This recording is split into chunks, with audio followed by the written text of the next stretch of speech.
அடிப்படையில் அல்லாஹ்வுடைய தூதர் சொன்ன செய்தி. இப்ப கவுன்சிலர்ஸ் வராங்க, மோட்டிவேட்டர்ஸ் வராங்க, அந்த ஃபேமிலி வாழ்க்கையை பற்றி பேசக்கூடியவர்கள் வருகிறார்கள், பல கோணங்களில் பேசுவார்கள். ஆனால் அல்லாஹ்வுடைய தூதர் பேசுவதெல்லாம் அல்லாஹ்விடம் இருந்து பெற்றுத்தான். ஹதீஸ் என்றாலும் வஹீதான், ஹதீஸ் என்பதும் வஹீதான். அப்ப அல்லாஹ்வுடைய தூதர் சொல்லுகிறார்கள், இப்படியெல்லாம் திருமணம் செய்கிறார்கள், நீ லைஃப்ல மகிழ்ச்சியாக, சந்தோஷமாக, பரக்கத்தாக, வளமுடன் வாழ வேண்டுமா, மார்க்கப்பட்டுள்ள பெண்ணை நீ வென்று கொள் என்று சொல்கிறார்கள். அப்போ ஒரு மணமகளாக எனக்கு வர வேண்டியது மார்க்கப்பட்டுள்ள பெண் என்று மாப்பிள்ளை எல்லாம் முடிவெடுத்தா ஆட்டோமேட்டிக் என்ன நடக்கும்? உம்மா வாப்பா மார்க்கத்தோட பிள்ளைகளை வளர்க்க விரும்புவாங்க. பிரச்சனை இது உண்மையாக சுயநல பிரச்சனை. நீ குடும்பம் திருமணம் முடித்தால் நீ ஹாப்பியா இருக்க வேண்டும், அதுக்குத்தான் குடும்ப வாழ்க்கை. குடும்பத்தில் நீ சந்தோஷமாக இருக்க வேண்டும். நீ 1000 பிரச்சனைகள் நீ வேலை செய்கிற இடத்தில் இருக்கும். நீ மார்க்கெட்டுக்கு போனா கூட பிரச்சனைகளை சந்திப்பாய். சில நேரம் சும்மா மீனுக்கு விலை கேட்கும் போது ஒரு மீன் விற்கிற வியாபாரி உன்னோடு டென்ஷன் ஆக்குவான், உன்னை நீ மீன் வாங்க மாட்டாயின்னு சொல்லுவான் திடீர்னு. அப்போ ஒரு டென்ஷன் வந்துடும். அந்த கவலையோடு அந்த டென்ஷனோடு நீ வீட்டுக்கு வரும்போது உன்னுடைய மனைவி உனக்கு ஆறுதலாக இருக்க வேண்டும். ஆபத்தில் துணை நிற்க ஒரு நண்பனும், உன்னுடைய உள்ள கிடக்கை கொட்டி தீர்க்க உனக்கு ஒரு மனைவியும். நீ சூஸ் பண்ணுகிற உன்னுடைய மனைவி உன்னுடைய மன கஷ்டங்கள், மன அழுத்தங்களை எல்லாம் கொட்டி தீர்க்கக்கூடியவளாக இருக்க வேண்டும். அப்போதுதான் நீ வாழ்க்கையில் சந்தோஷமா. உன்னுடைய பொருளாதாரம் இல்லாட்டி அவள் மேனேஜ் பண்ணுவாள். உனக்கு நோய் வந்தால் உன்னை கவனிக்க வேண்டிய விதத்தில் அவள் கவனிப்பாள். நீ ஒரு டென்ஷனுக்குள்ளானால் உனக்கு ஆறுதல் தருவாள். எல்லாமே மார்க்கப்பட்டுள்ள அந்த பெண்ணிடத்திலே இருக்கும் இன்ஷா அல்லாஹ். அப்ப நீ மார்க்கப்பட்டுள்ள பெண் தான் எனக்கு வேண்டும் என்று பிடிவாதமாக இருந்தால், மணமகனுடைய பெற்றோர் இருந்தால், ஆட்டோமேட்டிக்காக பெண் பிள்ளையை வளர்க்கிறவர்கள் என்ன செய்வார்கள்? மார்க்கத்தோடு தான் வளர்க்க பார்ப்பார்கள். அப்ப சமூகத்தில் பெரிய ஒரு பிரச்சனை தீரப்போகுது. மறுபக்கம் ரசூலுல்லாஹி அலைஹி வஸல்லம் அவர்கள் பெண் பிள்ளைகளை பெற்றவர்களை பார்த்து சொல்லும் போது, இதா அதாக்கும் மன் தர்தௌன தீனஹு வ குலுகஹு ஃபஸவ்விஜு, இதா அதாக்கும் மன் தர்தௌன தீனஹு வ குலுகஹு ஃபஸவ்விஜு. இந்த மாப்பிள்ளை தேடுறது என்பது இஸ்லாமிக் கல்ச்சர் இல்லை, நல்லா புரிஞ்சு கொள்ளுங்க. ஹராம் என்று சொல்லல, இஸ்லாமிக் கல்ச்சர் இல்லை. இஸ்லாமிக் கல்ச்சர் என்னன்னா பொன் தேடுறது தான். மாப்பிள்ளை தேடுவது என்பது இஸ்லாமிய கலாச்சாரத்தில் உள்ளதல்ல. இஸ்லாமிய பாரம்பரியத்தை நீங்கள் எடுத்து பார்த்தால் பொன்னத்தான் மாப்பிள்ளை தேடுவார், பொன்னத்தான் மாப்பிள்ளை தேடுவார். அப்ப ரசூல் ஸல்லல்லாஹு அலைஹி வஸல்லம் அவர்கள் என்ன சொல்றாங்க என்றால், இதா அதாக்கும் மன் தர்தௌன தீனஹு வ குலுகஹு ஃபஸவ்விஜு, மார்க்கமும் ஒழுக்கமும் உள்ள ஒரு மணமகன் உங்களுடைய பிள்ளையை கேட்டு வந்தால் அவனுக்கே நீங்கள் அவளை திருமணம் முடித்து கொடுங்கள். சுப்ஹானல்லாஹ். வ இல்லா, நீங்கள் அப்படி செய்ய தவறினால் தக்குன் ஃபித்னத்துன் ஃபில் அர்தி வ ஃபஸாதுன் அரீத், பூமியில ஃபித்னாவும் ஃபஸாதும் தான் உண்டாகும். இன்றைக்கு நடக்குதா இல்லையா? மார்க்கம் இல்லாத மணமகன் எடுத்தாச்சு, அவனுக்கு ஏற்கனவே லவ்,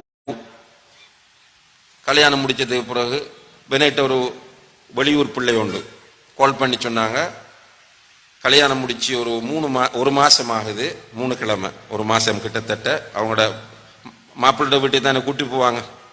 அப்ப மாப்பிள்ளை வீட்டில் பொண்ணிருக்கி இந்த மாப்பிள்ளை தரப்பார் எனக்கு கால் பண்றாங்க. கால் பண்ணி சொல்றாங்க, ஷேக் அந்த புள்ள வந்து ஆரம்பத்தில் ஹெப்பியா இருந்துச்சு, இப்போ ஒரு டல்லா இருக்கு, அந்த பிள்ளைக்கு எதுவும் சூனியம் செய்யப்பட்டிருக்குமோ அல்லது ஜின் பிடிச்சிருக்குமோன்னு எங்களுக்கு பயமா இருக்கு ஷேக், நாங்கள் உங்கள்கிட்ட கூட்டிட்டு வரட்டான்னு கேட்டாங்க. அப்ப நான் சொன்னேன், நான் கொழும்புக்கு வர டைமில் இன்ஷா அல்லாஹ் வழியில அங்க வாரன் என்று சொல்லிட்டு போக கிடைக்கல. எனக்கு திரும்ப கால் பண்ணாங்க, நாங்க வரவான்னு கேட்டாங்க. அப்ப அவங்க வந்தா அவங்கள ரிசீவ் பண்ணணும், எனக்கு உள்ள பிஸிக்கு கஷ்டம். நான் என்ன செஞ்சேன்னா, அந்த பிள்ளைகிட்ட போனை கொடுங்க, நான் கொஞ்சம் ஃபர்ஸ்ட்டுக்கு பேசுறேன், அதுக்கு பிறகு பாப்போம்னு பிள்ளைக்கு போனை கொடுக்க சொன்னேன். நீங்க தனியே போங்க மகள், நான் அமானிதமா எல்லாம் பேணுவேன். பொதுவாக நான் கவுன்சிலிங் செய்யும் போது சம்பவங்கள் சொல்லுவேன், ஆட்களை சொல்ல மாட்டேன். ரைட்?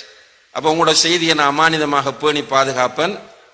நீங்க ஒரு ரூமுக்குள்ள தனியே போயிருந்தேன், என்னோட பேசுங்க, உங்களுக்கு என்ன பிரச்சனைன்னு கேட்டேன். இல்லை ஒன்றும் இல்லைன்னு சொல்லிச்சு. ஒன்றும் இல்லாம நீங்க இப்படி திடீரென அமைதியாகிறதுக்கு சான்ஸ் இல்லை. உங்களுக்கு ஒரு பிரச்சனை இருக்கு. அப்ப நான் பேசி போகும்போது விளைஞ்சு அந்த பிள்ளைக்கு சூனியமும் இல்லை, ஜின்னும் இல்லை, பேச்சில் நிதானமும் இருக்கு, கவனமும் இருக்கு. அதே பிறகு நானே கேட்டேன், உங்களோட ஹஸ்பண்டோட உங்களுக்கு என்ன பிரச்சனை இருக்கான்னு கேட்டேன். சைலண்டா இருந்துச்சு, ஆன்சர் பண்ணல. திரும்ப நானே கேட்கிறேன், உங்களோட ஹஸ்பண்ட போன் எப்போவாவது நீங்க பாத்தீங்களான்னு கேட்டேன். ஓமன்னு சொல்லிச்சு. எப்போ பாத்தீங்கன்னு கேட்டேன்.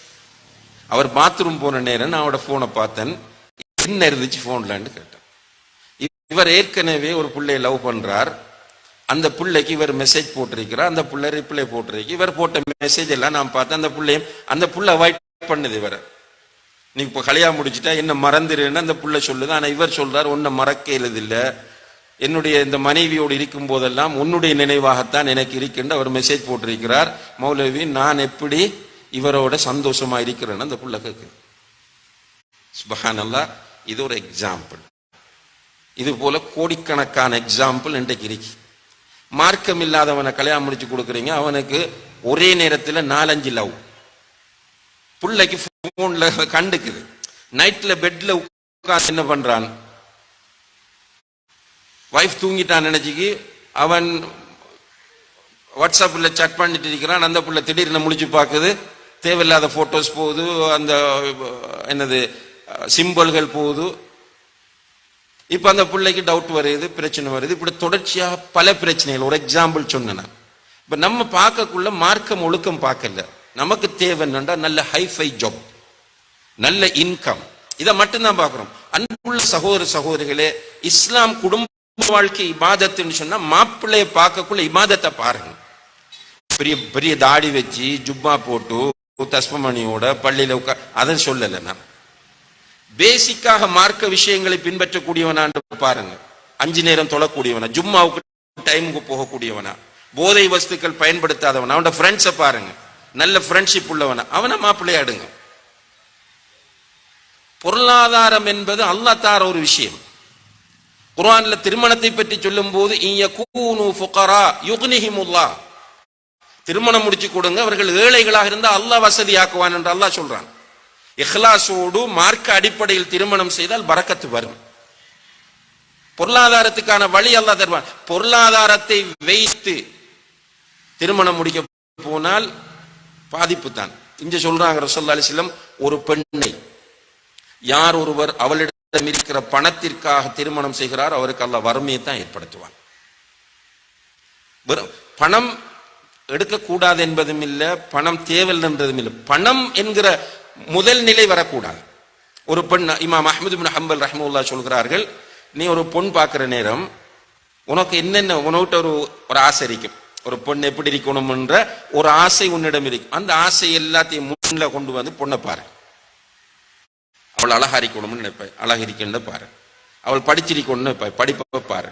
அவள்கிட்ட பொருளாதாரம் இருக்கணும், பொருளாதாரத்தை பாரு. எல்லாம் பார்த்து எல்லாம் பாஸ், எல்லாமே இருக்கு அவள்கிட்ட. கடைசியா மார்க்கத்தை பாரு. மார்க்கம் இல்லைன்னு சொன்னால் அவளை விட்டுட்டு போ. மார்க்கம் இருந்தா நீ முடி. ஆனால் ஒரு பெண்ணை போய் நீ பார்க்கிறாய், பார்த்துட்டு அந்த பெண்ணிடத்தில் முதல் போய் மார்க்கத்தை பார்க்கிறாய், முதல் மார்க்கத்தை பார்க்கிறாய். அதுக்கு பிறகு ஒன்று ஆசைகள் உள்ள விஷயங்களை எல்லாம் பார்க்கிறாய்.